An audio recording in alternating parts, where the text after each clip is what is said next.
মহেশতলায় বেপরোয়া বাইক ধাক্কায় মৃত্যু এক সাইকেল আরোহী। ইতিমধ্যে এই ঘটনায় অভিযুক্ত বাইক আরোহীকে গ্রেফতার করে আলিপুর আদালতে নিয়ে যাওয়া হলো।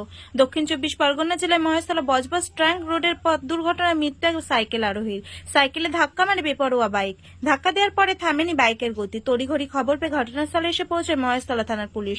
স্থানীয়রা ওই সাইকেল আরোহীকে প্রথমে বজবজের ইএসআই হাসপাতালে নিয়ে যায়। অবস্থার অবনতি হয় কলকাতার এসএসকেএম হাসপাতালে স্থানান্তরিত করা হয় এবং চিকিৎসা চলাকালীন ওই সাইকেল আরোহীর মৃত্যু হয়। মৃত্যু সাইকেল আরোহীর নাম গোলাম রসুল মোল্লা, বয়স আনুমানিক 45 বছর।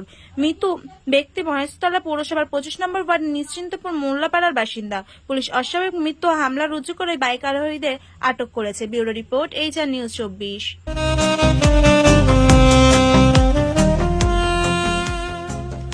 সর্বস্তরের ক্রেতা বন্ধুদের শুভ কামনায় বাবা লোকনাথ বাইক পয়েন্ট।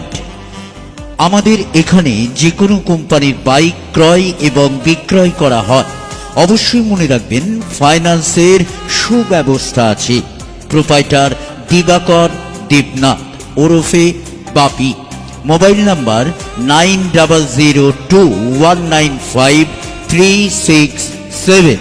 আমাদের ঠিকানা 12 নম্বর জাতীয় সড়ক, শান্তিপুর বাইপাস, পাওয়ার হাউসের নিকট, শান্তিপুর, নদিয়া।